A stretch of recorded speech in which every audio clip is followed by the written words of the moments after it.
Rio de Janeiro, Brasil, 1935. Espiões soviéticos estão infiltrados se preparando para um grande golpe. Implantar o comunismo no Brasil.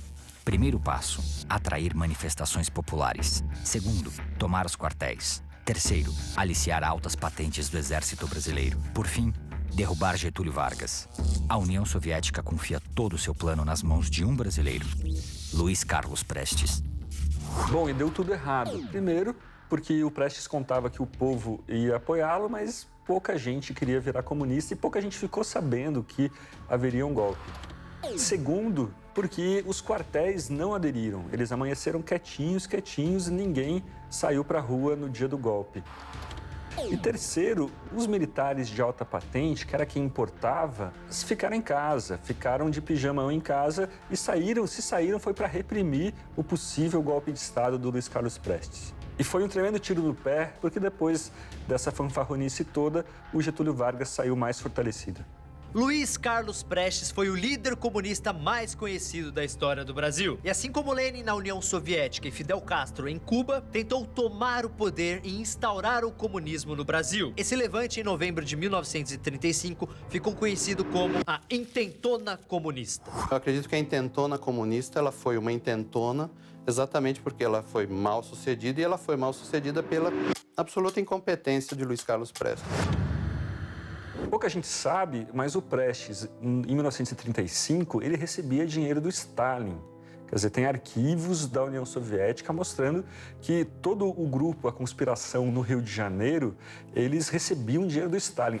O Prestes foi, na minha opinião, não pertenço a nenhum partido político, não sou do PT, não sou do Partido Comunista. O Prestes foi um patriota, um idealista, porque ele se sentiu revoltado com a miséria do povo, a injustiça social.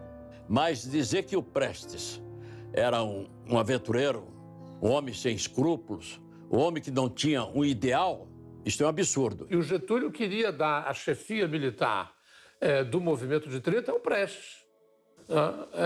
Mas o Prestes já tinha se convertido ao comunismo, tinha uma visão crítica muito grande daquilo tudo, né? E ele não queria participar. Mas pressionado pelos colegas, ele participou desses dois encontros e ele próprio reconhece que ele tratou o Getúlio com muita rudeza, não é? Ele estava ali só para confirmar o que ele já sabia, que ele não queria participar. Até ele reivindica um financiamento para comprar armas. Através do Oswaldo Aranha, o Getúlio faz chegar a ele 800 contos de réis, que era uma pequena fortuna na época, mas o Prestes guarda esse dinheiro, né, e vai acabar levando esse dinheiro para a União Soviética e doando esse dinheiro à Internacional Comunista, né? Inclusive, quando ele é preso, em 1936, num dos julgamentos dele, quando essa revolução foi uma revolução financiada pela União Soviética, ele disse, não, quem financiou a revolução foram os 800 contos que o Oswaldo Aranha me deu. Agora, vocês vão investigar de onde ele tirou esse dinheiro? Né? Evidentemente, nunca se procurou saber de onde vinha esse dinheiro, né? Porque, então ele disse, quem financiou a Revolução de 35, ele disse ironicamente, sarcasticamente, foi o Oswaldo Aranha, que me deu 800 contos, que eram suficientes para pagar as passagens, etc, etc. Então a União Soviética resolve apostar na aventura revolucionária no Brasil. Eles mostram como as expectativas eram delirantes, né? A ideia era de que o Brasil realmente ia explodir a qualquer momento e que era preciso uma intervenção de vanguarda para provocar uma revolução social. Certo exagero nesses informes. Completo. Uma coisa assim, completamente em desacordo com a dinâmica da realidade. Ele cometeu erros absolutamente primários nessa tentativa de tomar o poder. Ele chegou a falar sobre os planos dele, das quarteladas, né? Ele chegou a falar isso para pessoas que não tinham a menor intenção de participar de uma revolução e que estavam basicamente satisfeitas com o governo Vargas. Isso significa que ele vazou os próprios planos para o inimigo. Contou para várias pessoas, para quem não deveria ter contado, que haveria um golpe. Isso fez o governo se preparar, criar a oposição mais forte que o próprio golpe. Ninguém ajudou mais o Getúlio Vargas que o próprio Luiz Carlos Prestes. Um agente da polícia do Getúlio Vargas infiltrado naquele grupo comunista não faria tão bem para sabotar a conspiração comunista quanto o Prestes. As agências estrangeiras já sabiam do golpe, o governo já sabia, todo mundo sabia, entendeu? E tudo por causa da incompetência dele. E ele achava que realmente era capaz de tomar o poder simplesmente de fazer uma revolução graças à aura lendária dele. Ou seja, quando as pessoas soubessem que era ele que estava conduzindo aquela revolução, todos os brasileiros iam se juntar a ela. Ele acreditava sinceramente nisso. E não era o caso, né? As trapalhadas do Luiz Carlos Prestes também influenciaram a vida dos agentes comunistas que vieram aqui para o Brasil. Pois é, assim que a intentona comunista deu com os burros na água, ele deveria ter fugido, ter pelo menos saído do Rio de Janeiro.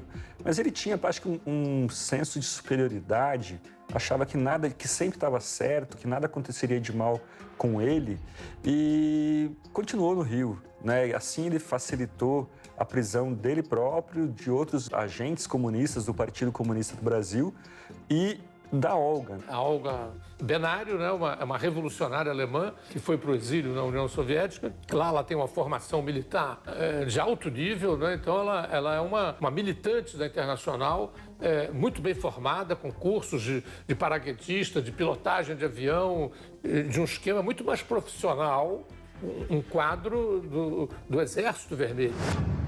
É nessa qualidade que ela vem se disfarçando de mulher do Prestes para supervisionar a segurança do Prestes. Só que Prestes não ouve os conselhos de Olga e resolve não fugir do Rio de Janeiro, mesmo sabendo que toda a polícia de Vargas estava atrás dele. E atrás dele eu quero dizer vivo ou morto. Ele raramente escutava conselhos, ele não escutava as pessoas, ele escutava sempre as mesmas pessoas. E essas pessoas eram meio que impressionadas com ele e tal, não sei o quê. Então ele tinha uma fé muito grande em si próprio. E essa fé me parece que era bastante injustificada. Ela é presa, afinal, em março de 36, né, com o Prestes. E daí a meses dá-se a deportação infame, né? Porque ela estava grávida de um brasileiro, a lei proibia a deportação dela. Os advogados recorrem e o Supremo Tribunal Federal, por unanimidade, confirma a deportação de Olga Benário, que morreria no campo de concentração nazista já em 1942. Talvez quem pudesse ter salvado a Olga era o Luiz Carlos Prestes se mandando do Rio de Janeiro assim que o golpe fracassou. Mas ele continuou lá e achando que estava tudo bem, que não ia acontecer nada, e assim custou a vida da mãe da sua filha. O brasileiro estava precisando tanto de um modelo de uma mulher heróica, já que além da Maria Quitéria e mais algumas outras, nós não temos muitas, né? Então aí quando apareceu aquela biografia do Moraes sobre a Olga, todos elegeram a Olga como uma espécie de Joana d'Arc bolchevique, né? A mártir da Revolução. E ela não foi nada disso, né? Ela era uma mulher que entrou no Brasil para matar a gente, para dar um golpe de Estado junto com o companheiro dela. Mas acontece que o brasileiro tem a carência dessas figuras, assim, que se espelhar, exatamente porque não tem, né? Porque não tem muito. E muito pouca gente protestou nesse momento, né? De modo geral, as pessoas progressistas e de esquerda estavam silenciadas ou já na cadeia, em função da repressão ao movimento de 35, né? Bom, o Brasil tinha uma triste história de deportações. Desde a Primeira República, deportavam-se descendentes ou italianos ou espanhóis, né, envolvidos em lutas operárias, em lutas sociais. Né, e mesmo depois da Revolução de 30 até 35, houve dezenas de deportações. Né? A história da deportação no Brasil é desgraçadamente densa. Né? A sociedade brasileira, os governos brasileiros, né, expulsavam imigrantes, né, para as suas nações de origem. E no caso da Olga Benário foi mais infame ainda, porque já havia o nazismo na Alemanha. É verdade que ainda não tinha sido definida a chamada solução final, vai ser anos mais tarde que isso vai acontecer, mas você mandar para a Alemanha uma revolucionária que, além de comunista, era judia, para um regime antissemita, né, e anticomunista, né, quer dizer, realmente foi uma infâmia, né, que o governo, os varguistas, as pessoas simpáticas ao Vargas e ao trabalhismo no Brasil sempre tendem a ocultar essa infâmia. Não foi bem ele, foi o Filito Miller, que era o chefe da polícia e era um simpatizante, claro, do nazifascismo, né, mas, afinal de contas, quem nomeou o Filito era o Getúlio. Né? E foi o Getúlio que teve a última palavra. Então, isso foi uma decisão triste. Agora, não foi dele exclusivamente, né? O Supremo Tribunal Federal, por unanimidade, deu aval à deportação de Olga Benário, que morreria no campo de concentração nazista já em 1942. O Prestes dizia que ele tinha que superar, né, a amargura pessoal. Ele sabia que a mulher dele tinha sido morta, ele soube logo depois de ser anistiado, né, que finalmente veio a notícia, a Olga morreu realmente no campo de concentração nazista. Então, aquela amargura era forte dele em relação ao Getúlio, mas ele dizia, eu sou um líder político, não posso deixar os meus problemas pessoais superarem os interesses políticos do meu partido. Prestes aparece pela primeira vez na história do Brasil em 1922, em um movimento chamado de tenentismo. Tudo que ele se propôs a fazer, ele não conseguiu. Por exemplo, a ele foi oferecido o comando militar da Revolução de 30. Ele negou. Ele achou que não vai ter revolução nenhuma, eles são os burgueses, não sei o quê. Pois houve a revolução, ela foi vitoriosa e Getúlio Vargas chegou ao poder e governou por 15 anos. Aí depois o próprio Prestes tentou ele tomar o poder, na intentona, em 35. Ficou encarcerado durante 9 anos. Quando ele saiu, aí ele resolveu apoiar Getúlio Vargas. Só que aí Getúlio Vargas foi derrubado. Aí, em 46, o Prestes, ele se elegeu senador, foi o único cargo político que ele ocupou na vida. 2 anos depois, ele foi cassado. Aí ele se tornou secretário-geral do Partido Comunista, também em 46. O Partido Comunista caiu na ilegalidade, em 48. Anos depois, ele apoiou o Jango. O Jango foi deposto. Aí ele apoiou o Brizola para governador do Rio. Brizola ganhou, mas ele brigou com o Brizola, entendeu? Ele não dava uma dentro, sabe? Ele foi um grande perdedor, na verdade, né?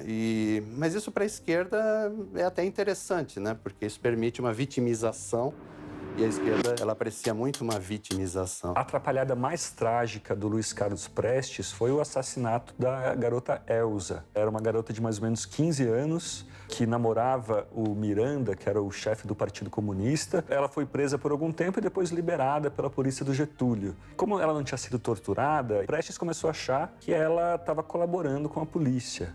E por cartas com os conspiradores que viviam com ela, em outra parte do Rio de Janeiro, na periferia do Rio de Janeiro, ele os forçou a executá-la, né? Eles pegaram uma corda de varal, a enforcaram e a enterraram no quintal. Esse caso virou um escândalo nos anos 40, alguns anos depois. Todos eles admitiram a morte da Elza. E é estranho que hoje a gente não conhece esse personagem. O Brasil não conhece essa menina que morreu de forma tão dramática quanto a Olga. A gente só conhece a Olga. Por que será? Outra coisa que eu quero enaltecer no Prestes, a sua coerência. Foi coerente até o fim da sua vida. O que não acontece com nossos políticos. Político, eu costumo dizer, político honesto aqui no Brasil é aquele que, quando se vende, permanece fiel ao comprador. E alguns políticos aqui no Brasil não se vendem, alugam-se. Com o perdão do trocadilho, a coluna Prestes não prestou pra nada, né? O Cavaleiro da Esperança. Puta que nome brega.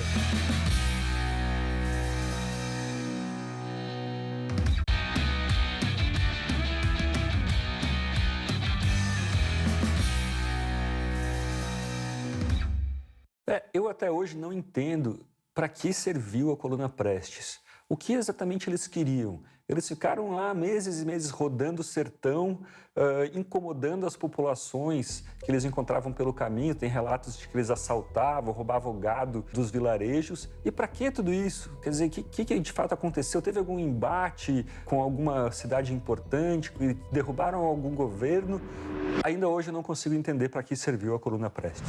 Para que serviu a coluna Prestes? Em 1924, alguns revoltosos do tenentismo formaram uma coluna e atravessaram o Brasil. Mas, pra quê? Olha, assim, do ponto de vista prático, Com o perdão do trocadilho, a coluna Prestes não prestou para nada, né? O propósito dessa coluna foi formar um exército revolucionário, assim, colhendo pessoas ao longo do Brasil, nas regiões mais longínquas, né, e mais carentes, aglutinar soldados para formar um novo exército para combater o exército brasileiro e, naturalmente, tomar o poder e transformar o Brasil numa ditadura do proletariado, né? Bem, a coluna Prestes ela é resultado do movimento tenentista. E o que eles queriam, os tenentes, né? Eles eram nacionalistas, né? Eles tinham muita crítica em relação à subserviência dos governos frente à Inglaterra e frente aos Estados Unidos, né? Eles achavam que o governo vivia de joelhos frente a essas potências, né? Então havia uma crítica muito grande de ordem nacionalista, né? Eles tinham também uma preocupação muito grande na modernização econômica do país. Eles consideravam que aqueles governos da Primeira República eram dominados pelos latifundiários e isso era abriu uma perspectiva de atraso permanente, de reprodução do atraso no Brasil. Então era preciso modernizar o país, industrializar o país, né? E finalmente eles tinham também uma preocupação muito importante, né, com a honestidade no trato dos dinheiros públicos, né? Então você tem, portanto, uma crítica de ordem nacionalista, modernizante, luta contra a corrupção e luta contra eleições limpas, né? Ou melhor, contra as eleições roubadas, né? Pelas eleições limpas, né? Então eu diria que são 4 elementos do ideário dos nossos tenentes, né? Eles têm muito essa ilusão de que eles conhecem o Brasil, mas a coluna Prestes caminha pelo Nordeste. Eles não tinham noção de como é que era a miséria e a ignorância e o analfabetismo e a dureza e a violência da vida no interior do Nordeste. Então eles tinham a ilusão de que eles passariam o Brasil em marcha, reuniriam uma quantidade de pessoas ao seu redor gigantesca e marchariam contra o Rio de Janeiro e tomariam o poder. Só que esse objetivo inicial, eu acho que, como não deu certo, a coluna passou a ser um fim em si mesma. Eram homens fora da lei, que estavam sendo perseguidos pelas autoridades, pelos governos. Então eles começaram a pilhar e a invadir propriedades, roubar gado, roubar cavalos, estuprar mulheres, etc. Porque realmente a coluna passou a ser um fim em si mesma. Eles passaram a viver daquilo, né? A viver, eles se tornaram os bandoleiros. É curioso que para a história tenha virado a coluna Prestes, porque na verdade era a coluna Miguel Costa. O comandante-geral da coluna era o Miguel Costa. E Prestes não discutia isso, eles eram todos militares, era muito claro quem estava no comando. O Prestes era o número 2. Eu, na biografia que escrevo sobre o Prestes, eu digo que a coluna é Miguel Costa Prestes, né? Porque o comandante-geral da coluna era o Miguel Costa e o Prestes era o chefe do Estado-Maior. O Prestes tinha um talento para a guerra de movimento, né, maior do que a do Miguel Costa. Mas ele nunca pôs em questão a liderança do Miguel Costa. Então eu acho mais justo atribuir o comando à dupla e não apenas ao Prestes. E o Miguel Costa era um homem da força pública, ou seja, em termos atuais, da polícia militar, tá? Então, aqueles oficiais do Exército, eles tinham um certo constrangimento de serem comandados por um PN. Pois é, se eles queriam uma educação melhor, se eles queriam um voto secreto, esse não era o melhor jeito de conseguir. Se você quer educação melhor, se você quer voto secreto, faz um protesto. Ou então você arma um episódio de violência na cidade para abalar o governo em casos mais extremos. Mas fazer uma cavalgada por milhares e milhares de quilômetros pelo sertão, qual que é a utilidade disso? A coluna Prestes durou 2 anos e circulou o Brasil de 1925 a 1927. Eles vieram lá do Mato Grosso, passaram por Goiás, atravessaram vários estados nordestinos, desceram pela Bahia, entraram em Minas Gerais, voltaram pela Bahia e fizeram um retorno de novo até finalmente se exilar na Bolívia.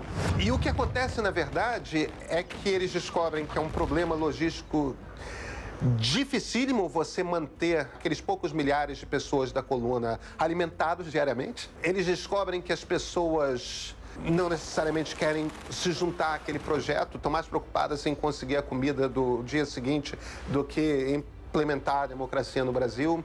É um nível de violência e de brutalidade muito grande. Não tinha como dar certo. Frequentemente, a chefia da coluna tinha muito cuidado em evitar saques, em evitar estupros, né? Havia um código de honra muito sério na coluna e muitos colunistas foram, às vezes, punidos por infringir esse código. Mas não era incomum que houvesse infrações. É preciso reconhecer. É difícil você ter uma guerra generosa, né? As guerras são momentos de violência, de arbitrariedades, né? As pessoas estão sob tensão, sob perigo, né? E aí são levadas a cometer atos que em condições normais não cometeriam. O que não impediu que às vezes a coluna fosse às vezes bem recebida. Por exemplo, a coluna, ela quando chegava num vilarejo, queimava os instrumentos de tortura encontrados nos vilarejos. É muito impressionante o relato do escrivão da coluna, né, em que ele conta, né, que eles passaram ao longo do tempo em que percorreram o Brasil por cerca de 500 pequenos vilarejos, né, e em nenhum deles, né, eles não encontraram nas cadeias locais instrumentos de tortura. Né? Em nenhum deles.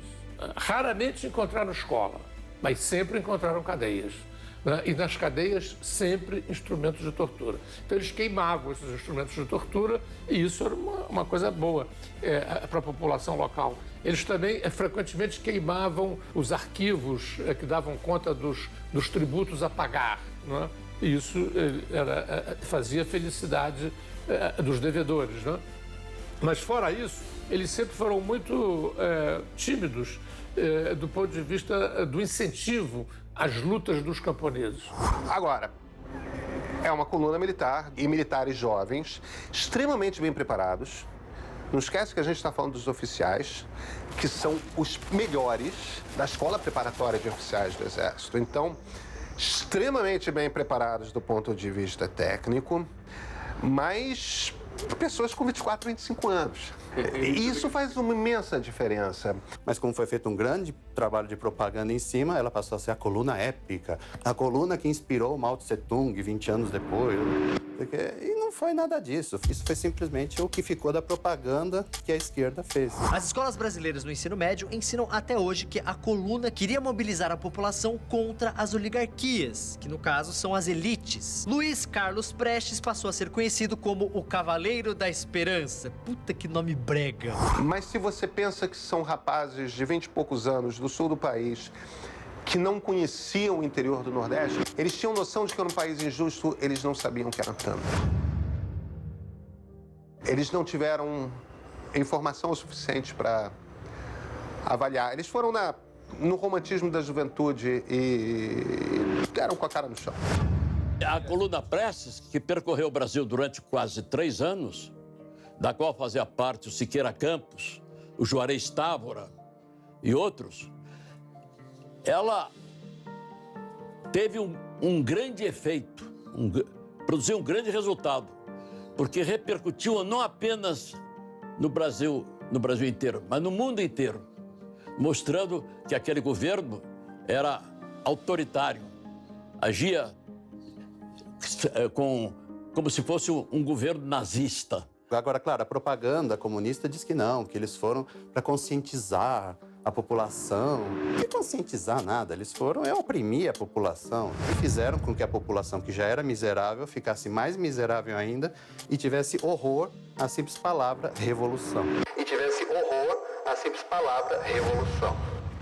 Houve um certo momento em que o padre Cícero, que tinha muito prestígio no Ceará, tentou recrutar o Lampião, não é, para combater a coluna. Foi aí que o Lampião, inclusive, ganhou a patente dele de capitão.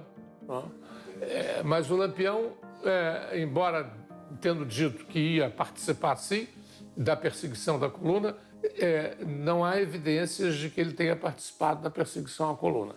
Ele ganhou armas, ganhou munições, mas ficou na dele. Virgulino Ferreira, pernambucano, casado com Maria Bonita. Lampião nunca foi nada. Um moleque, um salafrário, um canalha, um ladrão de péssima qualidade.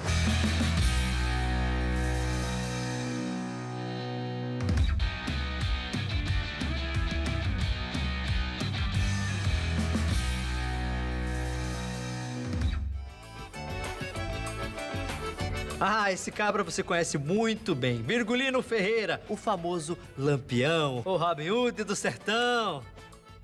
Lampião nunca foi nada. Um moleque, um salafrário, um canalha, um ladrão de péssima qualidade.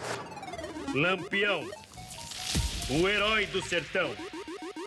Só que não. Bem, a história tradicional vocês conhecem. Virgulino Ferreira, pernambucano, casado com Maria Bonita. Eles lideravam tropas de cangaceiros que se rebelavam contra a opressão do governo, combatendo sempre a favor dos pobres e desprotegidos do sertão, lutando sempre contra os coronéis. Mas será que foi assim mesmo que aconteceu? Era uma terra de ninguém, sem lei, absolutamente fora do mundo, fora do contexto, fora da realidade. O sertão não existia para os grandes centros do país. E eles viveram numa sociedade desorganizada, sem assistência, sem educação, sem saúde. E o futuro de todo jovem era o crime. Não havia emprego, não havia futuro. Então, quase todo jovem, aqueles que não iam para a agricultura lutar contra a terra adusta, seca, iam para o crime. Lampião dizia sempre e disse na morte do seu pai, Zé Ferreira: quanto mais eu mato, mais eu gosto. Minha vida agora é matar. Ele tinha essa psicopatia. Ele era mau, ele era ruim, ele era perverso. Ele sabia de matar e gostava de matar. O famoso historiador inglês Eric Hobsbawm, famoso, né? Todo mundo conhece. Esse cara é muito famoso mesmo. Tipo Pelé. Chegou a classificar o Lampião como um bandido social, a versão brasileira de Robin Hood. Essa comparação é absolutamente impossível. É absolutamente impossível, desde as suas origens.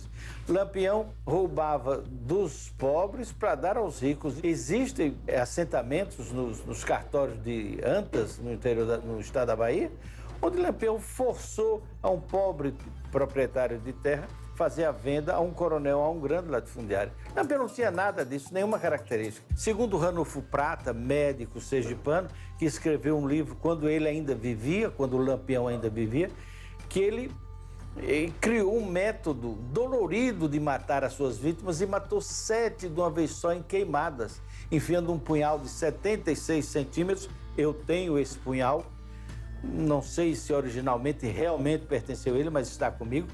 76 centímetros de profundidade. A pessoa urrava de dores e morria instantaneamente.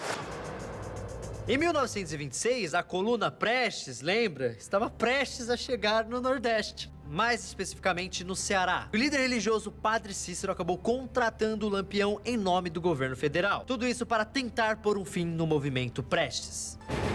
Tudo indica a homossexualidade do Lampião. O Lampião, ele era um assassino, mas era um assassino chique. Não faço nenhuma referência a esse livro porque não considero um livro. Eu acho que isso é uma aberração.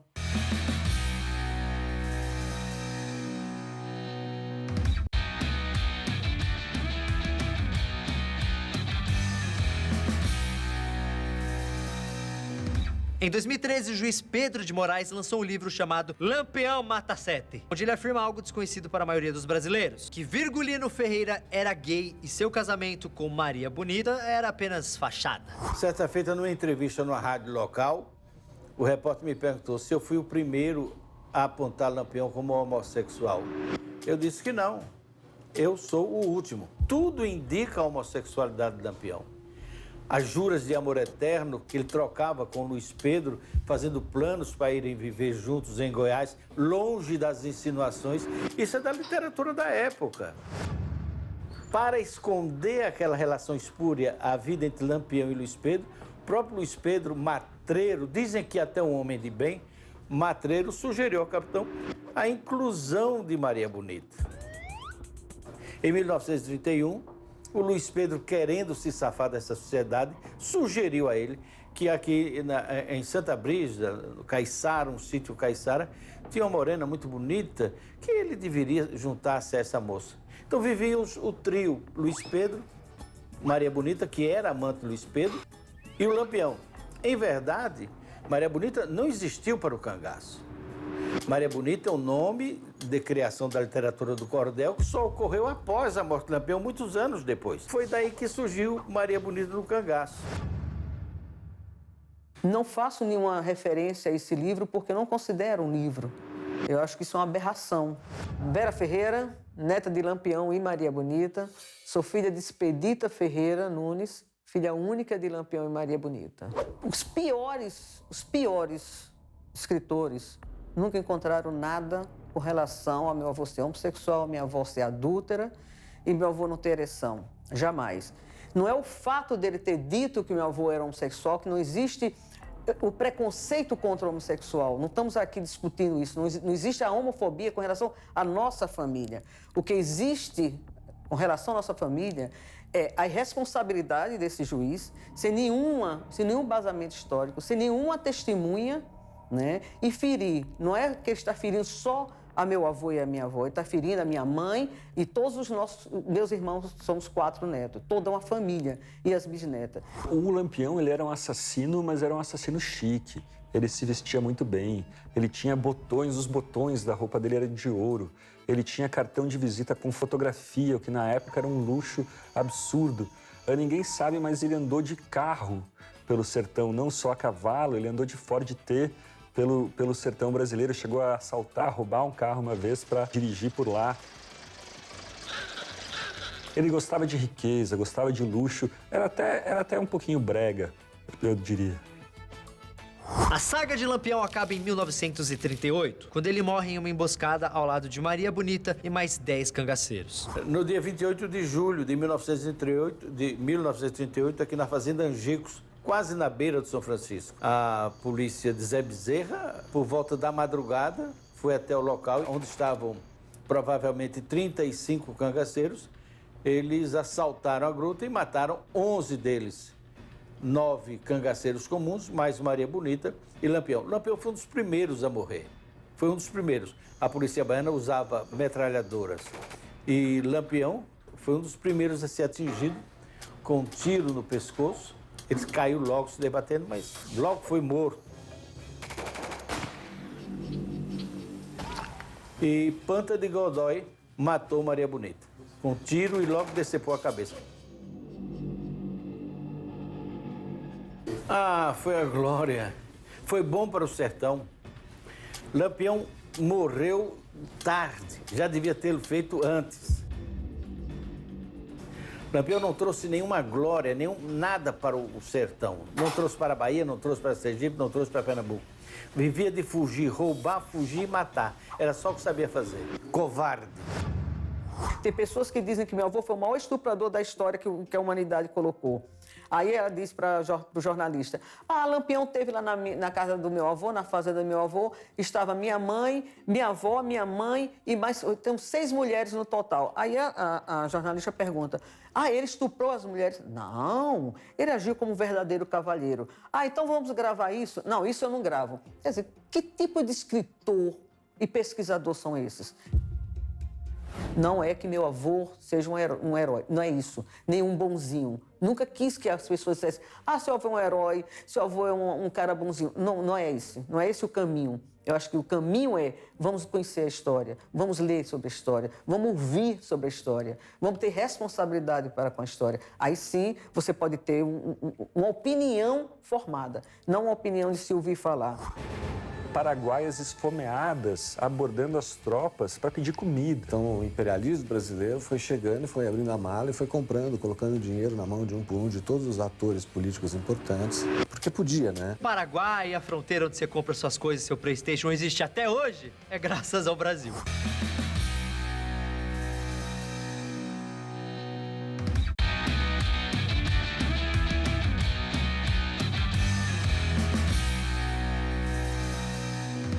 Às vezes parece que muitos brasileiros têm um chip implantado no cérebro e assim que eles ouvem a palavra Guerra do Paraguai, eles começam a repetir sem controle. A Inglaterra mandou o Brasil destruir o Paraguai era uma potência em crescimento que ameaçava o poderio britânico. Isso tudo é uma bobagem. Eu não sei como a gente acreditou por tanto tempo nisso tudo. Os grandes mitos da Guerra do Paraguai. A famosa Guerra do Paraguai é um caso curioso na história do Brasil. Uma grande geração de brasileiros tem uma resposta pronta para dizer o que aconteceu durante esse conflito. O Brasil exterminou o povo paraguaio. O Brasil foi um fantoche nas mãos do Império Britânico. Só que, mais uma vez, galera, não foi bem assim. Existe, então, a história da história e eu acho que existe a história. A importância da Guerra do Paraguai é inquestionável, né? O mapa geopolítico, né, e o mapa físico mesmo da América do Sul foi todo ele definido na Guerra do Paraguai. Mas essa guerra é repleta de mitos, e o principal deles: a Inglaterra financiou a guerra. I would argue that this is a myth of the Triple Alliance War, because there is no shred of evidence that would suggest that Great Britain orchestrated or manipulated the war in the way that has been suggested. O Brasil, quando declara guerra ao Paraguai, não o faz por interesse inglês, mas ao contrário, o Brasil estava rompido diplomaticamente com a Inglaterra e a Guerra do Paraguai representava a defesa dos interesses brasileiros e não dos interesses ingleses.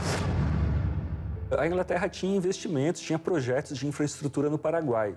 Agora imagine você, se você compra uma casa num país vizinho, a pior coisa que pode acontecer para o seu investimento é que tenha uma guerra nesse país. Então, se a gente pensar em interesses econômicos dos ingleses, o interesse era pela paz, pela prosperidade, para que suas ações e suas participações em negócios da América do Sul crescessem o máximo possível e ficassem cada vez mais valorizadas.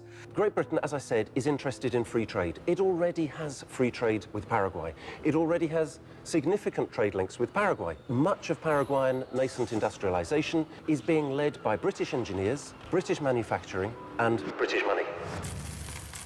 Britain already has access to Paraguayan goods, but a lot of it can already get from Buenos Aires or from Brazil. There is no reason for Britain to see Paraguay destroyed. Essa ideia que os brasileiros não conseguem engolir bem. O Brasil sempre foi uma potência e o Brasil sempre foi um país imperialista. O Brasil invadiu praticamente todos os seus vizinhos. O Brasil não perde guerras no exterior, né? E a visão que os bolivianos, a visão que os paraguaios têm de nós brasileiros como agressores, imperialistas, é uma visão com a qual nós brasileiros não estamos muito acostumados. O Império do Brasil era uma potência nessa época, era uma potência regional e para manter a sua hegemonia regional, ele desafiava até mesmo a Inglaterra. Britain's concern is in fact the reverse. It sees the war as an interruption of free trade. One of the reasons it does not want to see Paraguay crushed is because Paraguay has a debt with Great Britain. I think most historians were saying that Great Britain was behind the war. Unfortunately, when you look at the evidence, there is none. Agora, um dos mitos mais fantasiosos é o mito número 2. A de que o Paraguai era uma superpotência. O Paraguai tinha, sim, um início muito precário de industrialização, né, feito pela vinda de técnicos ingleses, pela incorporação de técnicas aos recursos muito limitados do Paraguai. Essa é outra bobagem que a gente acreditou há muito tempo. O Paraguai, ele tinha o dobro da população do Uruguai e um comércio exterior muito menor. Ele não conseguia fazer coisas básicas sem ajuda estrangeira. Was a relatively prosperous country. What is interesting is that it is state-led development. This is not a country that is involved in free trade. Agricultural and industrial production is led by the state. And this makes it a very different economic and development model from its neighbors. A economia do Paraguai, pelo isolamento, pelo bloqueio, estava se transformando quase numa economia natural. Eu te dou 6 galinhas, você me dá um porco. A circulação do meio monetário estava muito restringida.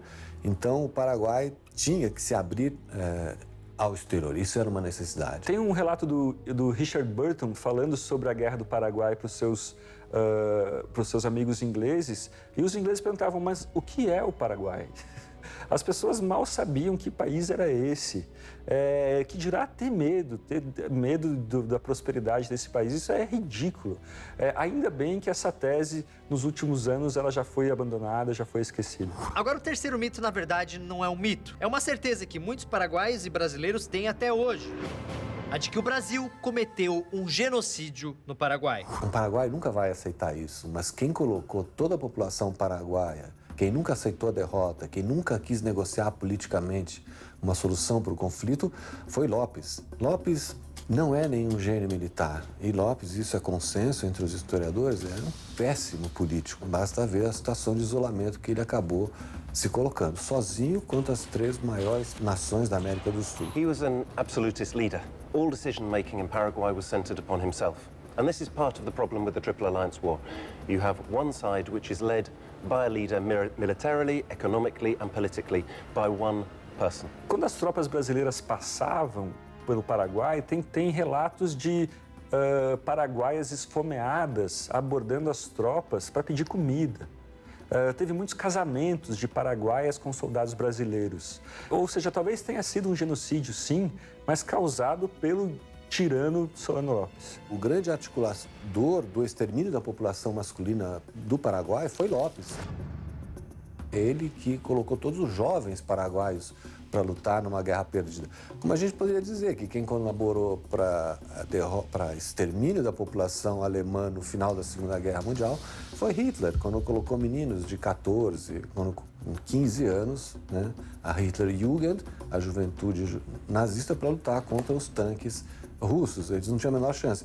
Os meninos paraguaios também não tinham a menor chance. We have active involvement of women in pitched battles. In the Battle of Piribebui, in the Triple Alliance War, it is women that take on the Brazilian troops and get massacred. In the Battle of Acostanu, it is Paraguayan children, most of whom are under 13, 14 years of age, who wear false beards in order to appear like men and take on the Brazilian military armed with almost nothing. No rational leader would take on almost half the continent in a war. Agora, uma coisa incrível que quase ninguém sabe: se o Paraguai existe até hoje como país, é graças ao Brasil. It is only because of Brazil, ironically, that Argentina and Brazil don't swallow up Paraguay. The Argentina certainly wanted to split Paraguay 50-50 to each of them. It was the Brazilians under British pressure that said no, Paraguay must retain its independence. A Argentina, no final da guerra, queria dividir o Paraguai ao meio com o Brasil. Então não existiria mais paraguaios, porque seria metade população do Brasil, metade população da Argentina. Mas o Brasil, muito inteligente, diga-se de passagem, o Brasil resolveu não aumentar mais a fronteira da Argentina e não aceitou o acordo, mantendo assim o território paraguaio. Então, se o Paraguai, a fronteira onde você compra suas coisas, seu PlayStation, existe até hoje, é graças ao Brasil. So Brazil turns into, if you like, an ally of Paraguayan independence and national sovereignty, ironically, in the face of Argentinian expansion. A guerra é ruim para os negócios, de uma forma geral. A guerra foi boa para os governadores das províncias de Entre Rios, Corrientes para os fornecedores, províncias ali do Rio Grande do Sul, os vendedores de cavalo. E o exército brasileiro fez como a CIA fez no Afeganistão, chegou com a bolsa preta cheia de dinheiro e foi comprando. Então o imperialismo brasileiro foi chegando e foi abrindo a mala e foi comprando, colocando dinheiro na mão de um por um de todos os atores políticos importantes, porque podia, né? O fato da Guerra do Paraguai ter sido contada de maneiras tão diferentes é resultado de diferentes interpretações que atendem a diferentes interesses específicos. O contar a história nunca é neutro e temos que tomar muito cuidado com isso. Na verdade, a gente tem a história e a história da história, né? Nenhuma pessoa viva de hoje viu a guerra. Nenhuma pessoa viva esteve presente na guerra. Então, o que a gente tem são sempre versões. Vamos lembrar Lopes. Lopes, quando terminou a guerra, Francisco Solano Lopes foi declarado traidor. Foi condenado à morte no Paraguai. Teve seus bens conquistados. Então, se você aparece nas ruas de Assunção em 1871, 72, Lopes é considerado um traidor nacional.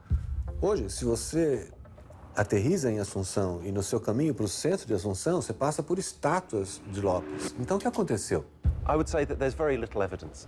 The dependency school really has a general theory, and it tries to fit the Paraguayan conflict, or the Triple Alliance War, into its overarching theory.